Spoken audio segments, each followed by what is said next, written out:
pledge allegiance to the flag of the United States of America and to the republic for which it stands, one nation, under God, indivisible, with liberty and justice for all.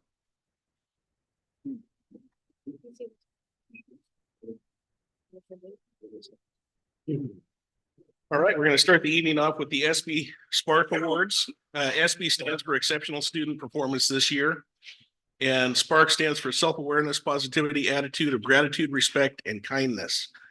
This award is given to students who are doing well academically and have an exceptionally positive attitude about school. They demonstrate respect and responsibility towards staff and their peers. They show courage by not conforming to peer pressure and refuse to accept anyone who bullies. The board and the district want to recognize these students, and they'll get a certificate tonight, and then their name will go into a drawing at the end of the year for a prize. In the past, that's been a Chromebook or an iPad or something along those lines. So Jenna Northern is going to hand those out this evening. When you get your award, come up and get it. And then afterwards, the newspaper likes to get a picture of all the kids too. So we'll get everybody back up here at that point. My apologies on name pronunciation, but let's start with Sweet High School, Bailey Chief.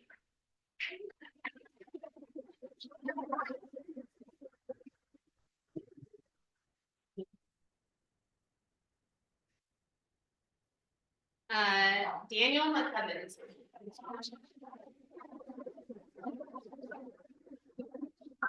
Junior high, Jay Olson.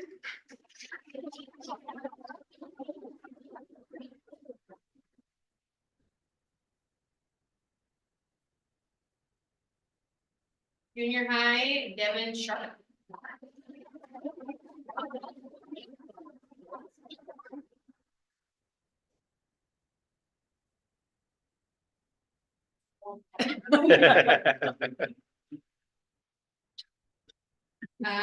Foster Elementary, Alice Markstead.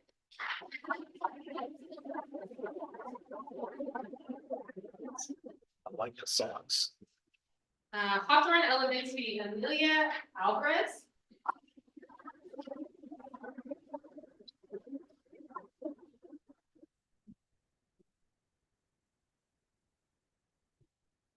Hawthorne Elementary, Alyssa Hay.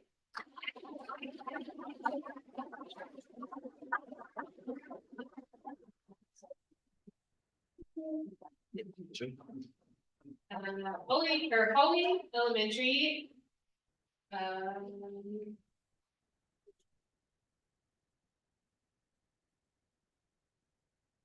Ellie Ross.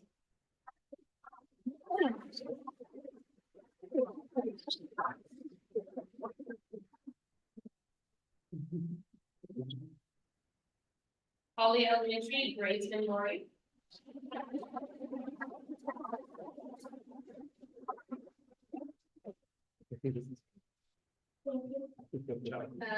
Oak Heights, Nola Larkin.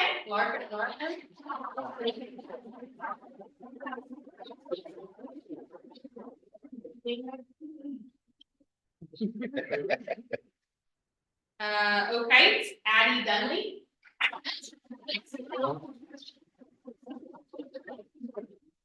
Charter School, Cohen Prescott.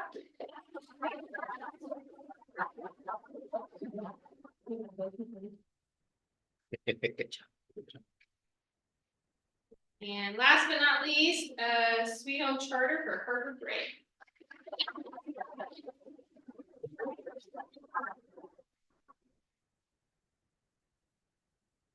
All right, we'll make sure and get the ones that weren't here, their certificates, and then the kids that got awards, if you come up here, we'll get a picture for the new era. Bring your awards.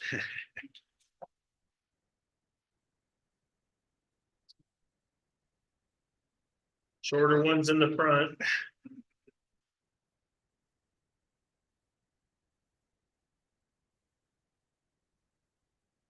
Show certificates. Great. Just pull up the certificates. Perfect. Okay. Great. Thanks. Okay. 1, 2, 3. About one more. 1, 2, 3. Great. Congratulations.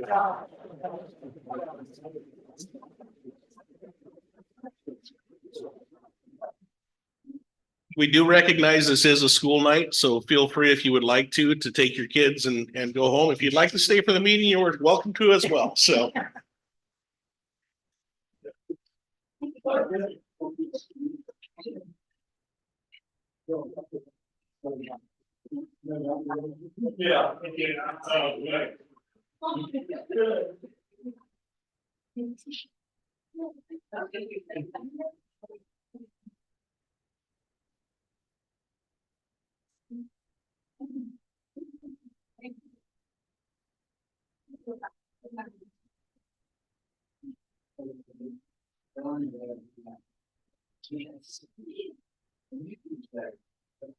Yeah.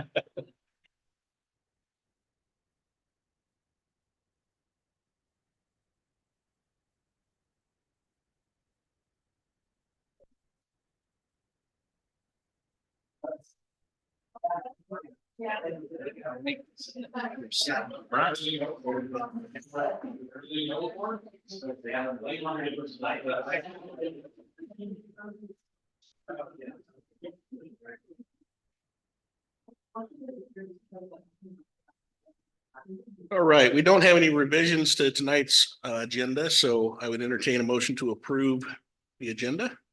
And we have a motion and a second, Jim. All right, any discussion? Hearing none, all in favor? Aye. Any opposed? Motion passes. Student personnel reports, certified and classified representatives. I see Steve here. I do not see Velma here. Go ahead, Steve.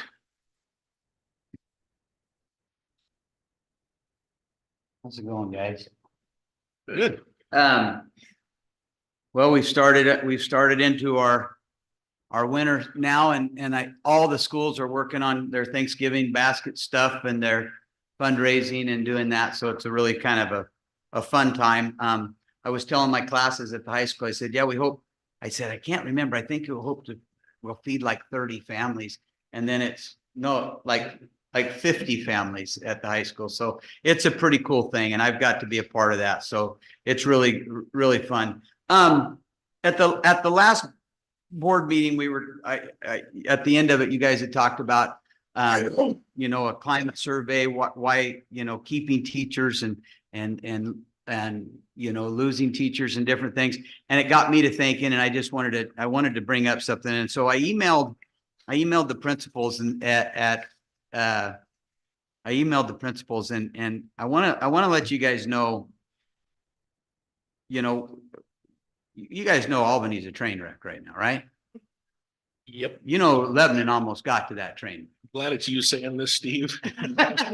Well, bless their heart. It's sad. It's hard because the teachers are fighting. Their number one priority is safety and some financial things, and the district's doing everything they can. And it just really sucks that they're in a strike right now, because I started wrestling practice today. My friend Casey Horn and Troy Thomas, they can't start wrestling practice today. They're certified teachers, so they cannot coach. And so it's just, I'm very proud of what we have here and the work we've done here. I think it speaks volumes. But I got to thinking this on my own, and people want to come back here. People that graduated from here. When I came back and started teaching here, I think I was the only one at the high school who had graduated. Well, excuse me, no, Ed Neiman. There was Ed Neiman, Tom Horn, myself, and I think there was probably 3 or 4 of us was it. Currently at the junior high, certified staff. Well, there's 5 certified staff that are alumni, Sweet Home graduates, and then your principal, Nate, and Amanda, your administration, are both Sweet Home graduates. Okay, I don't know what Todd's doing out there, but we don't have any Sweet Home alumni there. But Hawthorne has 4 alumni. Holly has 1 alumni. This is certified. Doesn't even count the classified. But people that got their degrees, came back home and wanted to be in this school. Foster has 5. Can you guess the number at Sweet Home High School? 15. 16. That's awesome. 16 came back. because it's a good place to be. And, you know, I like what we're doing here, and I've got to see a lot through the time, you know, my time teaching here, but it is the strength of what we're doing. The resiliency of what I saw our teachers do out of COVID, and how people just adjusted because it changed everything. COVID changed everything. And there's a lot of things that changed everything. And you know, Floyd had brought up, you know, a climate survey. I think if you want to do a climate survey, I don't think you send a district-wide one out and you don't make it anonymous. Because when you're anonymous, just so you know, anything that comes to us, if someone says, but I don't want to, I'm saying this, but I'm not going to put my name on it, we don't bring it forward. I sat on the executive board and the executive committee of USA Wrestling with 352,000 members, and we did not respond to anonymous things. If someone didn't put their name to it, we didn't respond. And I know you said that, well, you know, during that time, well, they may feel more free to maybe say something, but they also maybe feel free to exaggerate or lie. And I just want to caution us against looking at a climate survey as to when a district-wide one, because then you're opening up everybody, and then they can say, well, Dale's this and Reddick's this and Jim's this, and we're in a good place. And I want to be careful of that. Now, if schools want to do one, if administration wants to do one, and I know I just talked with Nate and stuff. He said he did one for input for him and his vice principal because he wanted that. And if it wants to be led per school and you want to see one, then you know, you do one, but you target what it is you're trying to improve with it. If you're wanting to know why, you know, why we have how many jobs unfilled, because you guys, we don't have, the profession is losing teachers. It's not a sweet home thing. It's a country thing. And after COVID, and I'm telling you, one of the biggest things, when I came into this business, you didn't really, the pay wasn't such a big deal because the benefits were, you retired at 30 years. Well, you had all of your insurance paid. It was, the benefits outweighed. And you know, we only work, as people would like to say, we only work 5 or 6 months out of the year anyhow. So, and it wasn't that hard. But no, I'm joking, but the benefits were great. Well, over time, the pay didn't increase substantially. And we pay for a lot of our own insurance out of pocket. And you don't retire at 30 years. You can't afford it. But now let's add the internet. Some chowderhead, now I will call them chowderheads, can get on there and say whatever the hell they want. And it's gospel. And a parent can come in and say, you did this to my kid.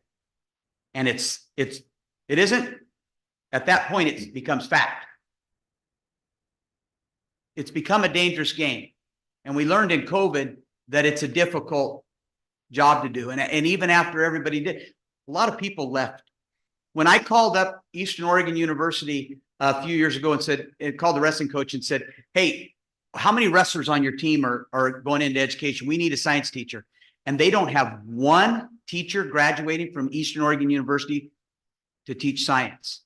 I was just telling them outside there, when I wrestled at Oregon State, 7 of us out of 10 in the lineup are all teachers, coaches. My son Travis is lineup at Southern Oregon University.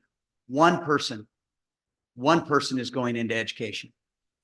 It's a profession that is, you know, if I was working at anywhere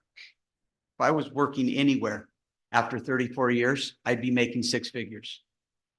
I'm not making 6 figures. I'm not complaining. I got a great job. I'm very successful. And what's your education level? Well, I'm all the way to the right. No, I mean, I'm just saying, you know. I have a bachelor's and 100 and some odd. Jim, I did the master's program and they said, okay, we need to schedule you to do your dissertation, all that. And I said, well, listen, I'm going to be going to Fargo. I'm coaching the national team and we got a baby being born. And I was like, so, but I've got a master's equivalency. Yeah, I've taught I for mean, I'm 34 just years. saying, You're talking about, money wise, Yeah, the education that you have. yeah, I'm as far over as I can go. And I'm not complaining about it because I love what I do. I'm a very successful in this profession, but you want to know why we're not losing teachers like, oh, they come here and they hate it here, or they hate it here. We're losing teachers out of our profession. There's not people going in. Some colleges are now looking at their education programs on cutting them because you're not. And I tell you, and having a son that's, when I look at his wrestling team and I think for myself, some of the wrestling leaders in our state, we all were wrestling in college and everybody went to college to wrestle. And so you can go teach and coach.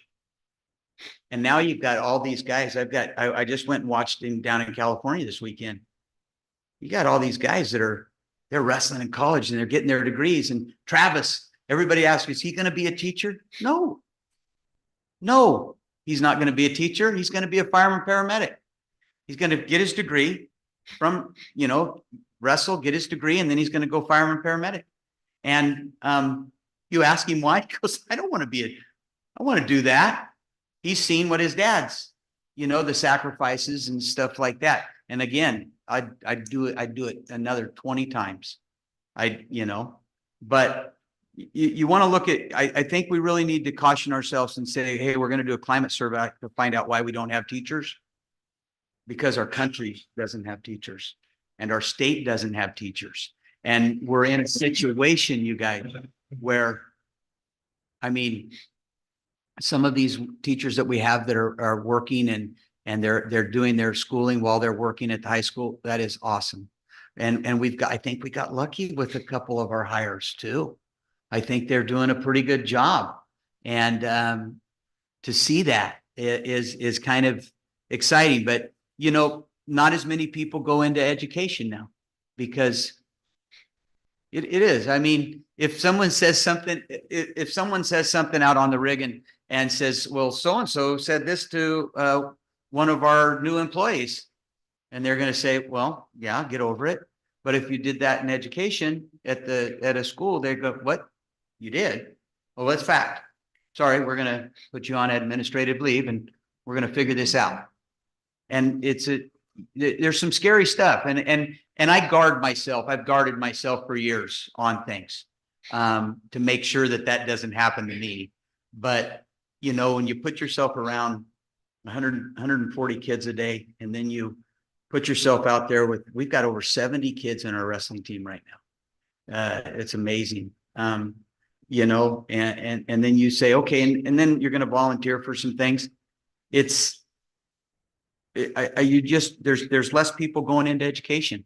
And so, I think we're on the right track because when people within 30 miles of us are striking or looking at a strike and we just settled the best contract we'd had in the history of my teaching here.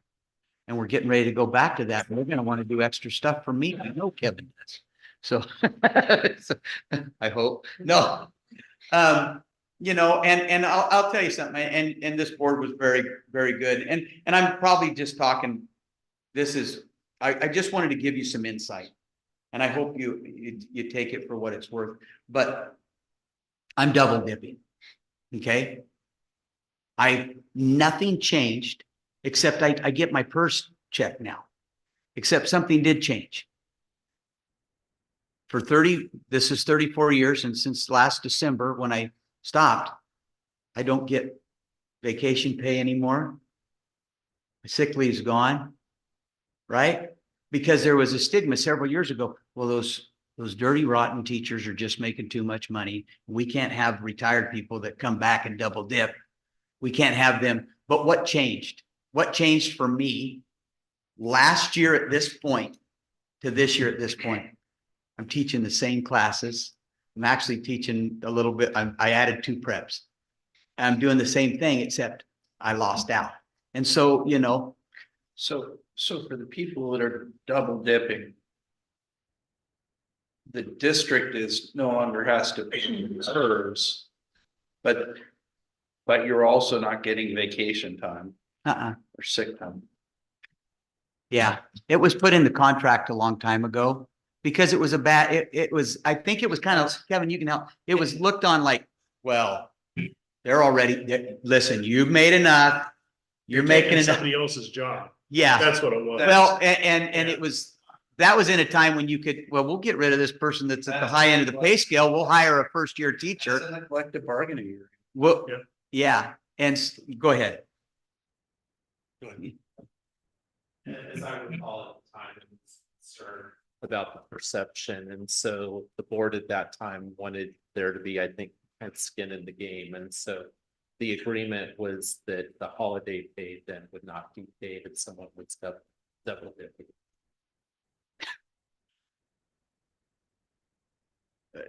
Yeah, you wouldn't want me thinking I'm not working hard enough for my money, you know? And I know that was a perception because it's perceived that you're just a teacher. You're not, you know, yeah, when I cut timber, that was tough. That was hard work. But I was never as mentally tired as I am when I teach, you know? And I've set chokers and I've pumped gas and I've done it all. And, but the perception, there's a perception. And that was it. But, you know, I look at now, man, to have a Dan Tao still in a school and to have a Steve Thorpe still in school and an Ann Knight who's giving back and still, Dan Tao still, he's a Larry Johnson, you know, as an AD. He's awesome. Having a guy like that around, it's great. So the climate, I like the climate. If you do if you're gonna want to push a survey, I'd like to see it stay at buildings, but I would really recommend that you don't make it anonymous because I've seen how some of those go. And that's just my opinion though. But the reason we're losing teachers across the country. I'm curious, why do you think we are losing teachers in this profession? More regulations added. Oh, you don't, hey, listen, how I got through college sometimes, I don't. But the hoops you have to jump through, the money you have to pay right now just to get your teaching license. And then when you come in, you've got to do even more and you've got to do even more and you've got to do even more. And now you've got class sizes that are bigger. There's, you know, you've got restrictions on things, but I'm going to tell you, and you guys have seen maybe some of the memes, but I know that if James Gorley did something, I could talk to Jim and it was taken care of. Wayne and Jeannie Thorpe took care of Steve and Lene and Julie. And Steve and Heather took care of Taylor, Natalie, and Travis. But a lot of parents don't. You see, it isn't, they've set their kids up to fail because, oh, that teacher, what? You gave him a C? Boom, let me throw it out on the internet first to get some chowderheads to chime in. Then let me call that teacher, want to know what they did wrong to make it this way. That's why we're losing teachers. We're losing it because, you know, because what's going to happen is they're going to get in the job thing and a boss is going to say, listen, why are you late? Why are you late? Mom and dad can't call and just excuse them all. They're going to get fired from a job. And, you know, I love our school that we do tardies. It's awesome. We're doing life skill stuff, but you know, the pay comparable to others is less than what you'd make with the education you have. But again, we work 9.5, 10 months out of the year. I don't, I work more than that. Most teachers do work more than that. You go to the school tomorrow at 6:15 a.m. and you're going to see Ryan Adams's truck parked there. You're going to see my truck parked there. You're going to, you know, you pull in there on Sunday, you're going to see Michelle Snyder's car parked there. My wife. Your wife, I'm telling you, I'm not complaining about this job. I can never repay this profession for what I've got from it. But you know, there's just been a lot of better things out there. You don't have to worry about somebody bringing a gun to school. You know, we used to bring guns to school all the time. Yeah. They sat in the back seat of the car and so you go grouse hunting, deer hunting. now you worry about things. You worry about kids. Albany, one of their things is safety, safety for their teachers. And so it's just, I think that's, why you've lost that. And I am going to tell you, I think that enabling overzealous parents have been one of the worst things to happen. They need to give more spankings when their children were little. So, Steve, Lisa was in on, when she was a vice president of AFT. They did some surveys, right? Yeah. Like you're talking about. Only they did surveys only amongst their group. yeah, And OEA did the same thing, and then they combined them. yeah, And the things that they said, why teachers, number one was teachers are expected to pay a lot of their own expenses out of their own pocket. And am I right? you want me to tell you about the crayon, the case of crayons I just bought from I'm an just integrated class? being serious, It's serious. there's underlying costs. That was one of the things that was across the board all over the country. Yeah, They said the same thing. there's a lot of things and our school, Ralph makes sure we're taken care of on everything. Yeah, So, but I mean, there was a time. I could tell you how many shoes I could tell you how many shoes I bought for kids, how many clothes I've done, but sometimes it's just, you gift people. So, I asked you that specifically because our job is to ensure that we retain as many as we can. yeah, And so as I hear your list, I want to make sure that we're addressing those yeah. so that people. Well, I appreciate that. And that they want to stay in the profession. Yeah. Yeah. That's another, stay in the profession, man. This is it's a tough job, but it's a rewarding job. And right now, we've got a lot of, and I want to point out when you have that many people that say, I want to go to school, I want to leave, I want to go to college, and then what I want to do is I want to bring my family back here and I want to teach where I grew up. That's a pretty cool thing, and that was always my plan. I wanted to come back. That was always, I never had any other desire to do anything else. So, but as you look at those, we've lost it through the country, and I'm sure you could get online and start looking, but there's a teacher shortage out there. And I really don't know when it's going to get much better, but, and like I said, what's awesome is we've got some great teachers. I get, I'm still a little ticked off at Ryan Adams because I used to be the first guy to school every day. And sucker's beating me every day now, but just a few minutes, but I'll catch you. But they're around his tires.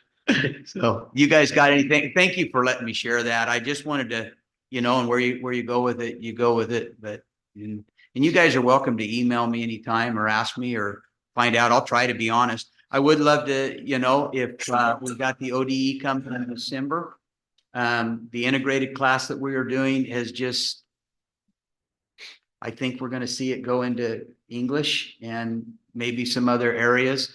This has been one of the most, almost like a movement.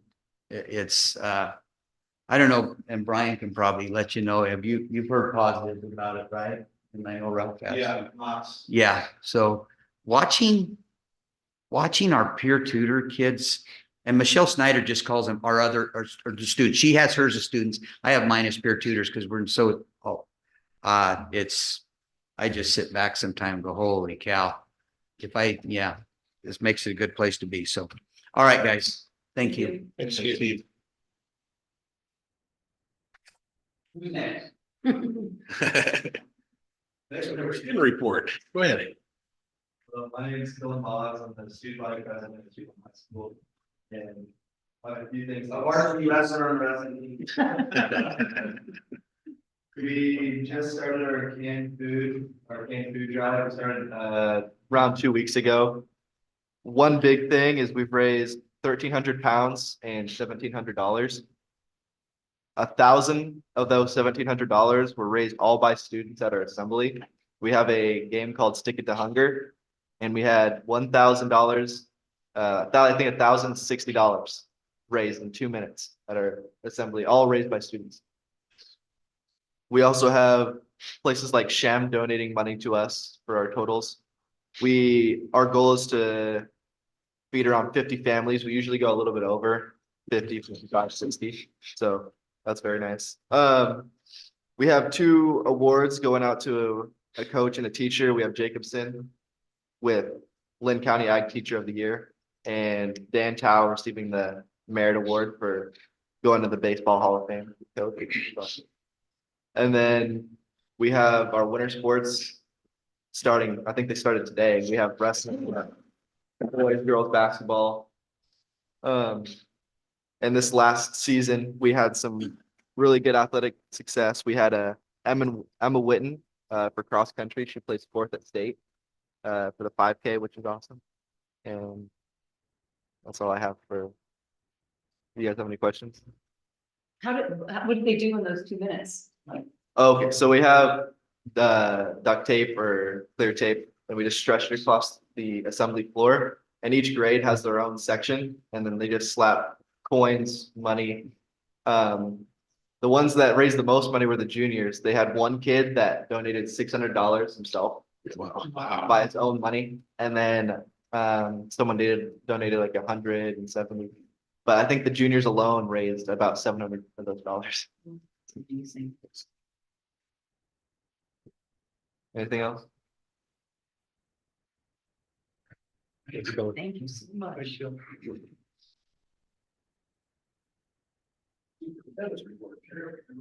Okay, couple things that I wanted to kind of echo back on Steve with, teaching is an honorable profession. You'll never hear me say anything different. It's also incredibly hard work. That's why I applaud our teachers for doing the good work that they do and continuing. If you're not aware of the teaching shortage, no offense, but your head's in the sand and has been so for quite some time. I had over 300,000 air miles as a recruiter for a district in Alaska. We recruited all across the country.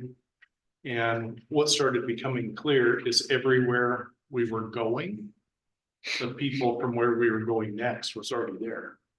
You know, so you go to Colorado and Arizona's there. You go to Arizona, Colorado, Utah, Texas, they're all there. We have been short teachers for 20-some years in the city. Some will argue it's a pay problem, not a teacher problem. You know, the salaries haven't kept. We've done our absolute best here, and I'm proud of the contracts that we have. But that's an issue. Steve said it. You know, if he were 30 years in another industry, he'd be earning a lot different pay than what he is now. Teachers don't get into it for the pay. The work back that he mentioned, being retired and working back, that came out of COVID. It was a effort by the state to help out with the teacher shortage, allowing people to retire and continue to work. It was a few years, they extended that to 2030. All of the indicators are, the accountability pieces are all coming back quite quickly. I don't know that will be extended, but that has been, you know, that is an option on the books now through 2034. So how long can they work back? You remember? There's not, I don't recall. It's on a year-to-year I basis. know but- if they retire through Social Security, they can only work so many hours before. Yeah, that that was lifted though. was That's what the work back has done. In Alaska, you could work 49%.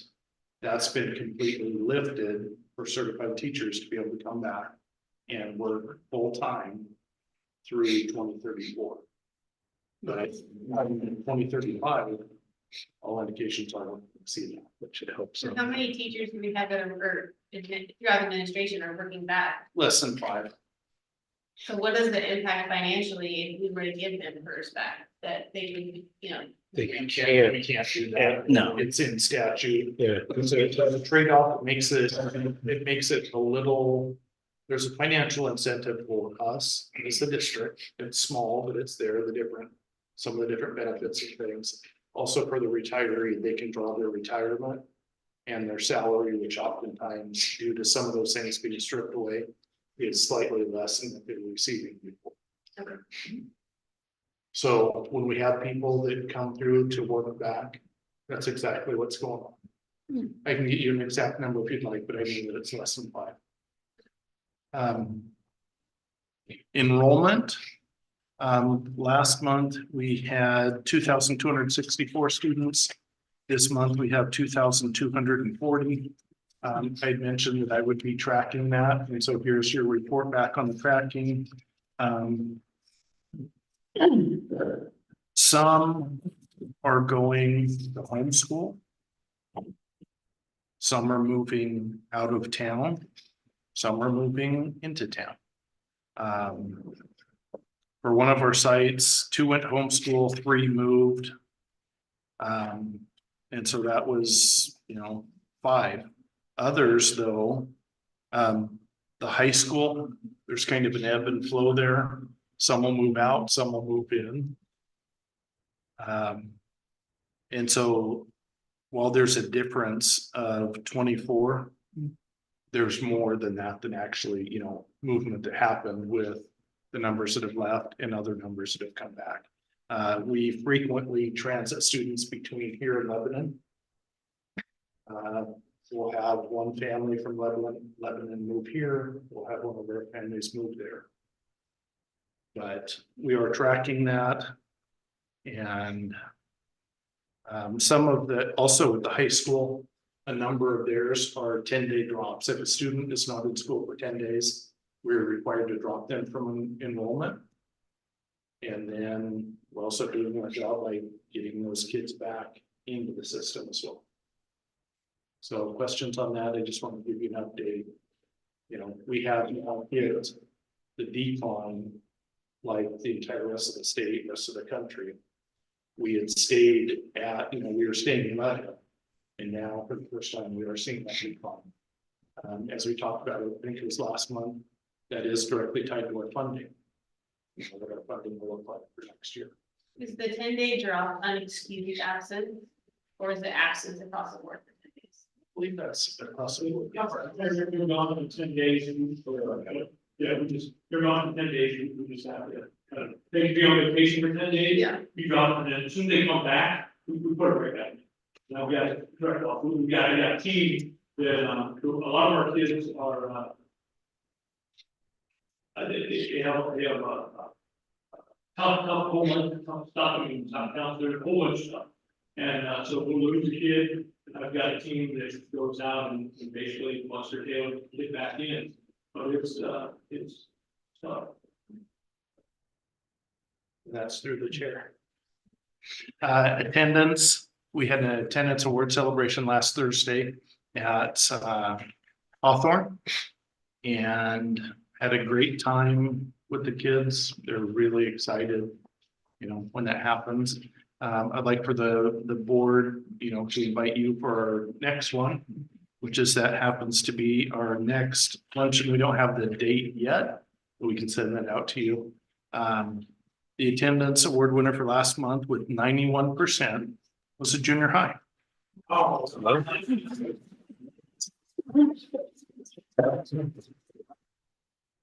Congratulations to the junior high. Takes a lot of work and coordination to make this happen. So, nicely done.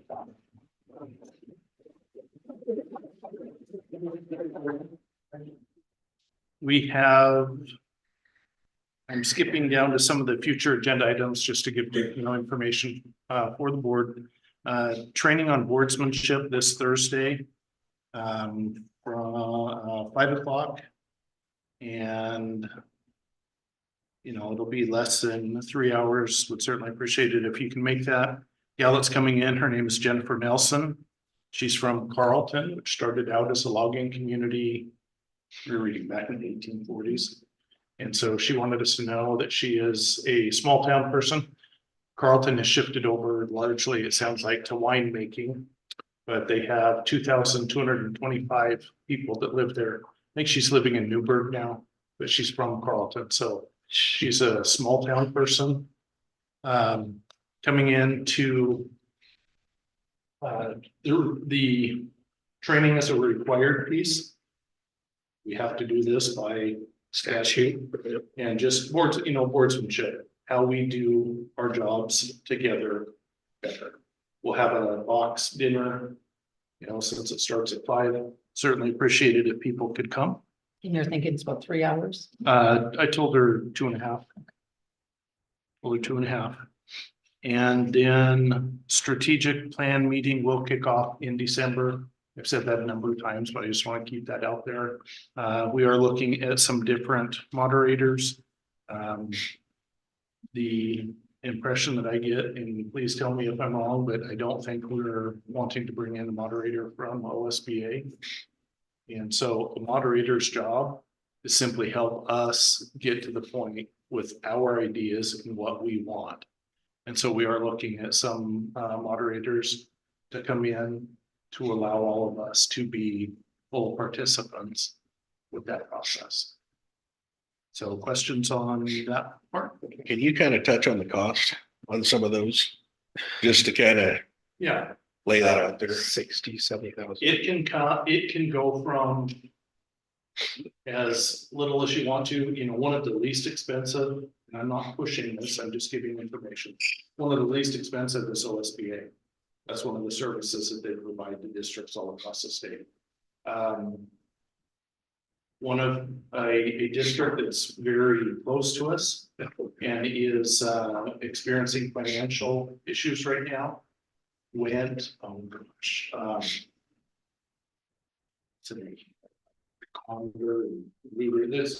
the name of the company. They have a one-time $50,000 route that they would like people to go. That is simply for the strategic planning. Their preference is a $70,000 per year, 3-year. And I'm not bringing anyone like that forward. We're not going to do that. That district is having financial difficulties. Crazy with that. We probably would too. That part of the lot, $210,000 3 years to an outside company. Now, I'd rather have a retired superintendent come in, a longtime teacher. That is simply someone to keep us on track. Here's what we're going to do. We decide how we're going to do it, what we're going to do. They just help keep us on track. Yeah. Say, look at Bethel School District. They just went through theirs. They did theirs in-house. And they did it in, I think it was, I want to say 5 months. Mhm. And that was, they did a whole breakout up at the OSBA conference on it. And it looks like they're doing pretty good. It's still our product. Mhm. It's still our, the design, what we want to happen, still our mission, it's still our vision. They simply are a facilitator to help our group, whoever it is. And is it required or is that just something that's customary? The outside, Yeah, the moderator. is that required? No, it's not. But does it allow us to really participate without having to do multiple roles? Yes. You think, So there was a question last board meeting or the previous about having, an outside operator. So I've been talking with different folks about that. There's a lot of people that would like to partner with us and charge a whole lot of money. That's not something that they can advocate for us to. So did that answer your question? Mhm. Okay, any further questions on that? Okay. Then, under Pillar 1, Outstanding Achievement, we do have a health curriculum adoption coming up. And so I have asked our Director of Teaching and Learning if she could speak to that briefly for us. Thank you. Well, first, I would like to say that we've worked really hard to get Sweet Home back on the adoption cycle with the state. We had, in years past, we had to do multiple subject adoptions, and that's spendy. But we are back on track. And so everyone in the state of Oregon is adopting health curriculum K-12 this year. So we're going to be giving the board updates, and we wanted to just start off tonight by letting you know that we have 12 members that are part of our K-12 adoption team. 6 of those members attended the recent Health Instructional Materials Information Session up in Salem. And that is where ODE approved the curriculum selection and they announced it. So there is one curriculum choice for elementary, one curriculum choice for high school, and there are 3 choices for our junior high. With that being said, the next steps for our adoption team is to attend the health caravan, is what they call it, where we will have the ability to view the curriculum hands-on and meet with the publishers. We're going to be doing that in December. And then we'll keep you updated monthly or bi-monthly on how our process is going. In the spring, we'll have our top selection on display. And as always, the community is welcome to come in. Our other staff members are welcome to come in and look at the curriculum choices and ask questions. We are going to have more updates coming in the next few months. And tonight was just our first update. So thank you for letting me share.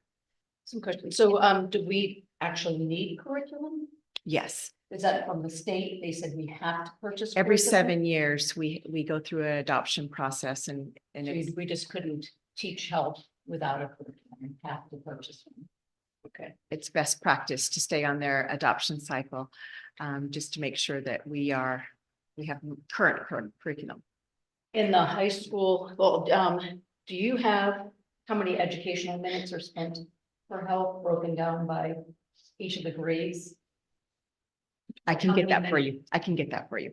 It would be great. I think I asked once before, it'd be so good to see how many minutes are being spent on health, math, science, the core curriculum, as well as health. So this is the 2023 health. Yes, 2023, I have it right here. So it is the 2023 Oregon Health Standards. Okay. Mhm. Yes. When you say you can get that, that means that you don't already have it. We do, but I want to make sure that I'm Okay. precise on that. I just So- want to make sure that we aren't directing you to do a bunch of extra work. Thank you. I would be happy to get that. I know for a fact that there's, 60 minutes for math and there's a 150 minutes a week for I PE. just wasn't sure how hard that is. Yeah, I can get that for you. That's all I have this evening. We'll be meeting again about health curriculum. But Again. we have a chance to see the curriculum. Yes. Be on display to the public Yes, and absolutely. available to the board up here like what we've done in the past. we have to wait until our December caravan when the publishers will present that and give us their sample So copies. February or something, we can expect to Yes. see it. Yes. I have a Yes, quick Dale. question. I know we have to adopt curriculum. Is there an option for K-12 to adopt a open source curriculum? We can do an independent adoption is what it's called. Okay, It's a lot of work to take something that Yeah. hasn't been vetted and matched with our standards. We have to go standard by standard. This whole book is full of all of the Oregon state Right. standards that we're required to meet. so basically, if we did that, it's going to be Yes. a lot more expensive.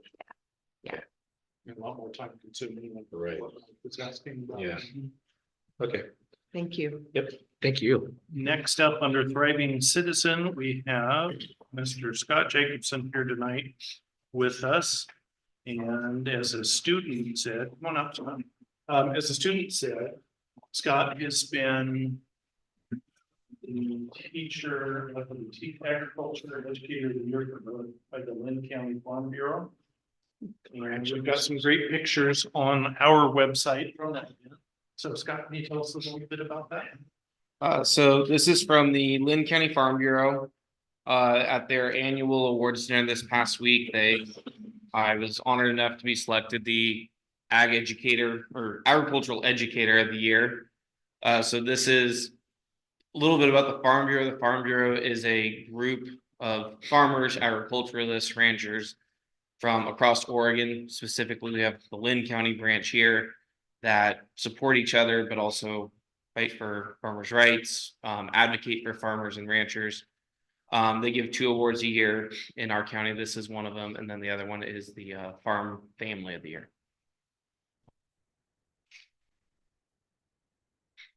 Congratulations. Thank you.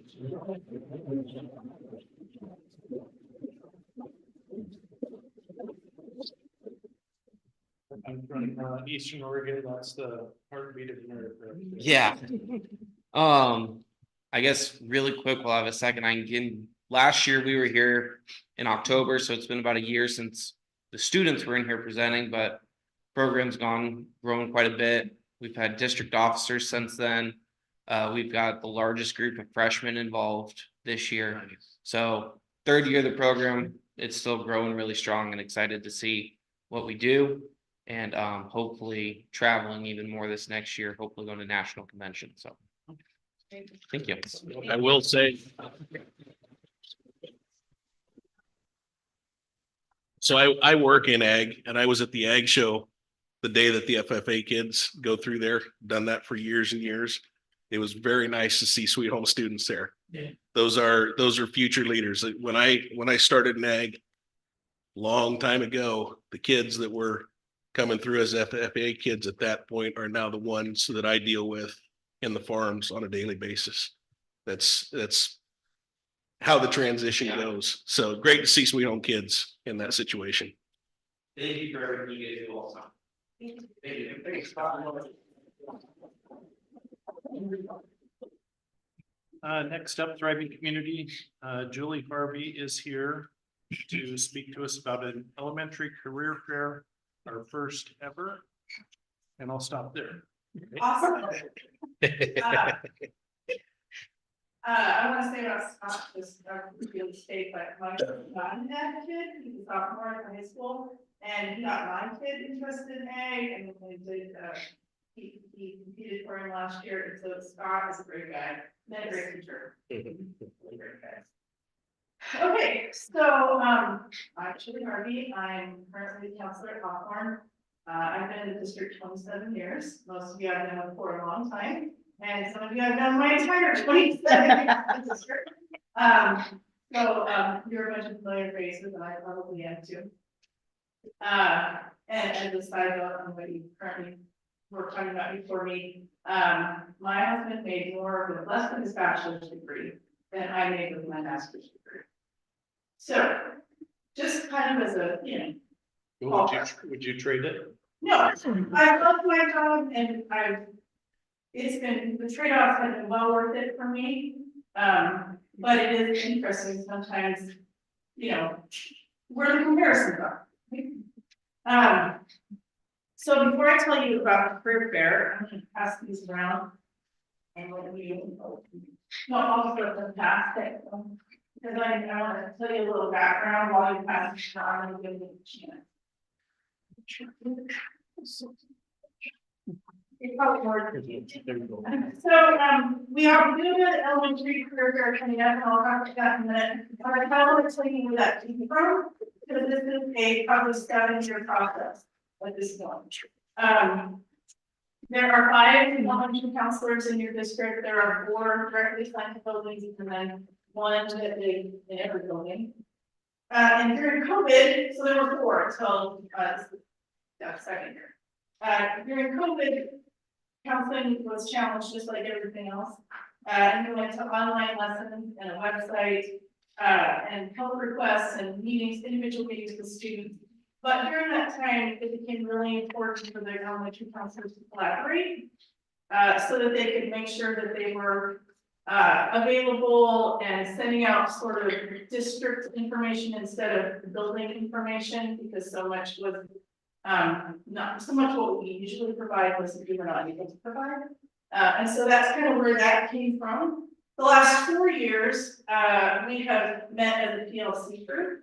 We were not part of a professional learning community group because we don't really fit anywhere. And so we decided, the 4 of us at the time, that we would meet at least a couple times a month. And now we actually try to meet regularly for PLCs.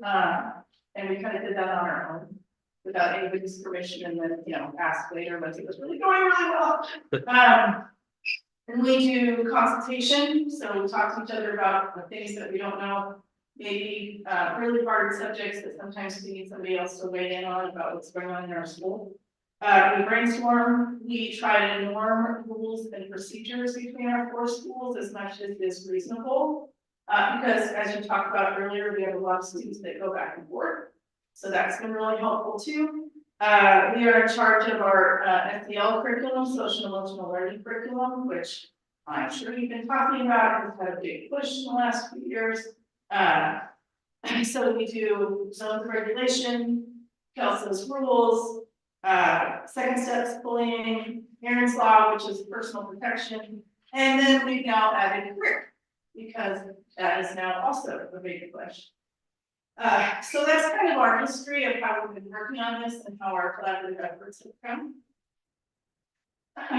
So our current project is this elementary school career fair. So this went out, this passion that we have went out on Parent Square, I think last week, to all of our schools, including the charter school. We made sure that we invited them to, even though they don't have a council representative, we try to move them in when we can. It is Wednesday night, it is at the community center. I think it's really important to involve our community partners as much as we can, and so it's at the senior center. They don't have things there in the evenings mostly, so their facilities were available, and I have a relationship with the director there, so we are going to be there. It is from 5:30 to 7. We will be offering, our superintendent is going to cook hot dogs, and we are going to feed our presenters also. The idea behind this is basically, which kind of is on this sheet, which this is what we sent to our presenters. This is an open kind of come and go as you please fair. This is not for our professionals to present necessarily. This is kind of an open format where they will have tables and the students and their families can come and go table to table as much as they like. We will have, if they're not have with me tonight, a kind of a bingo card where they're going table to table and the presenters will stamp for them so that, you know, little kids, if they have some kind of way to track their progress and compete with each other, that is a good thing. And then they get to turn that in at the end and get a cookie for that. And it will also help us track, we're gonna track which schools we have kids coming from, how many students, how many family members, not by name, but simply by numbers, so that we can kind of, you know, this is the first ever evening career fair, as far as I know, elementary in the school district, my career here. So we have nothing to really compare it to. So we'd like some numbers to compare it to. We also, so we'll have, and we're hoping to have 16 tables, 16 professionals. I think there's actually 17 tables.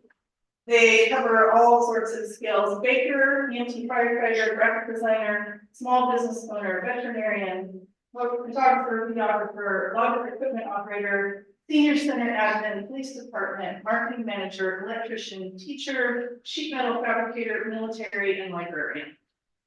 We tried really hard to keep it to professions that elementary school students can really plug into. So, for example, you know, I didn't invite my husband to come because he's got a job he doesn't understand. So to have an elementary student come and listen to somebody like that is not going to be very helpful. And we really want this to just be kind of a glancing blow, right? Come, learn about some professions, maybe decide what you don't want to do as much as what you do want to do. And we're also, this third handout is, I'm excited to have a table on career preparedness. So things that really any student might need to do, regardless of what they're going to be interested in, and talk about this just a little bit too. Kind of where that comes from. We're hoping that we're going to have some people come. We'd love to have you come. I thought we had received an email earlier in the last week to invite you, and that didn't get to you, so sorry about that. But so there's that. And then on the floor, and I can talk about popcorn since Steve and the high school people talk about high school. We have our knockdown hunger event that's coming out next week too, that we'd love to have you participate in if you want. It's Tuesday, we only have a ballpark time right now, partly because of the weather. So probably 1 o'clock on Tuesday. Our kids have been bringing in cereal boxes and milk money, because we're part of the kind of district-wide food drive also.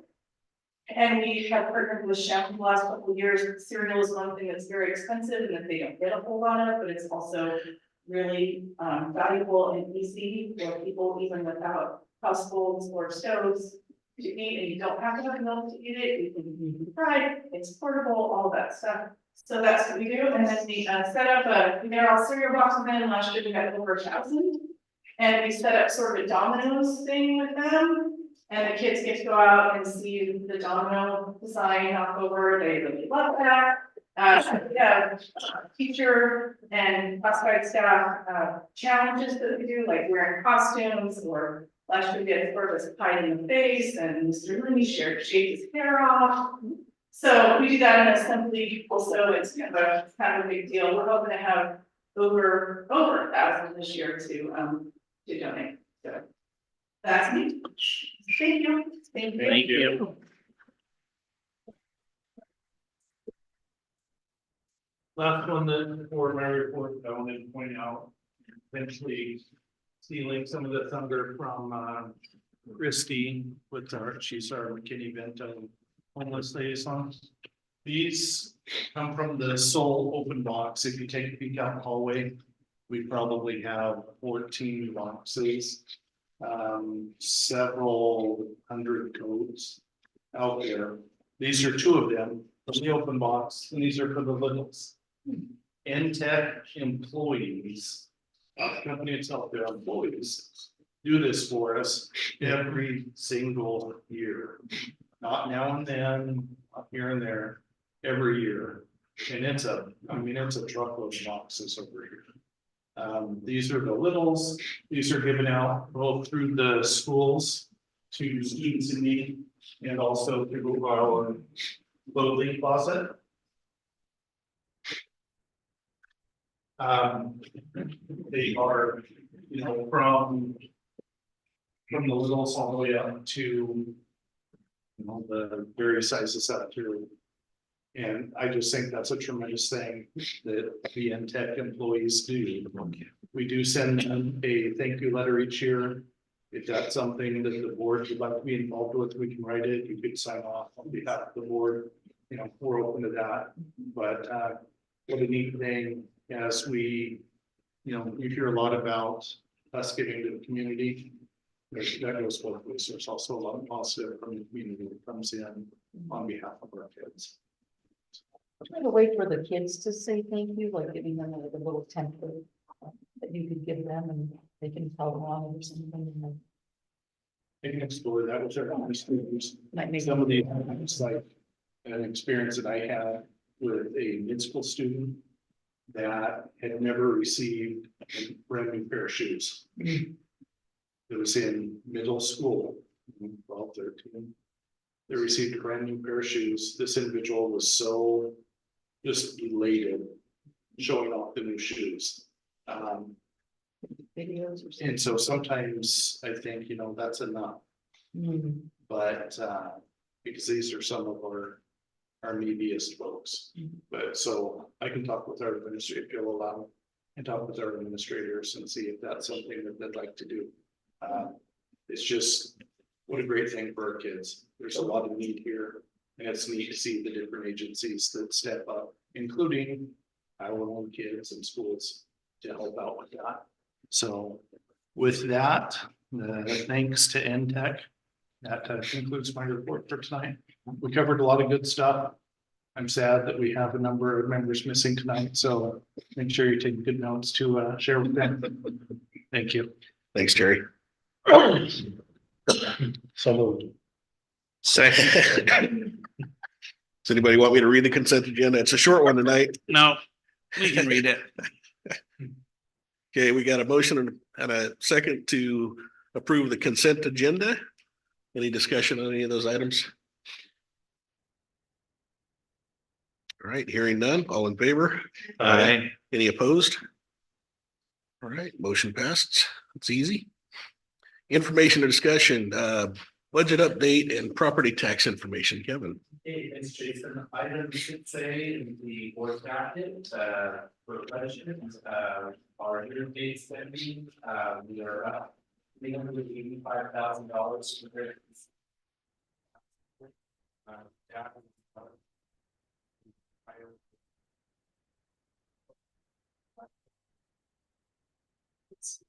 That last year.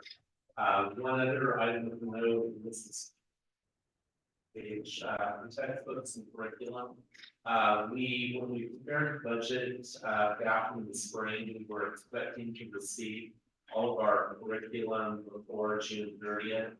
We did receive some elementary, science curriculum in this fiscal. So the expenditure now shows in this fiscal year. So that's why that is over budget. As long as we can underspend some other areas, we'll be fine for the year. And then property taxes, we actually covered that one last month, so we're good. So we did it. All right, next we have the board policies. This is a second reading, so we don't have a full board here, so we can't do any board these tonight anyway. But again, if we have anything that we need to kick in and get questions asked, answered, changes made, let's try to do that. It's easiest if we can get them to Terry. That way he can get it out to everybody. If we start discussing outside of the board meeting between ourselves, we end up with serious problems on that side of things, but this gives Terry the chance to answer some questions that might go well on with it.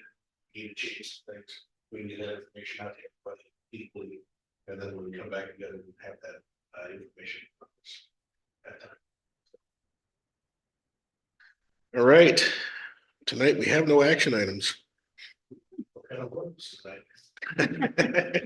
I haven't received any public comments. Any board comments tonight?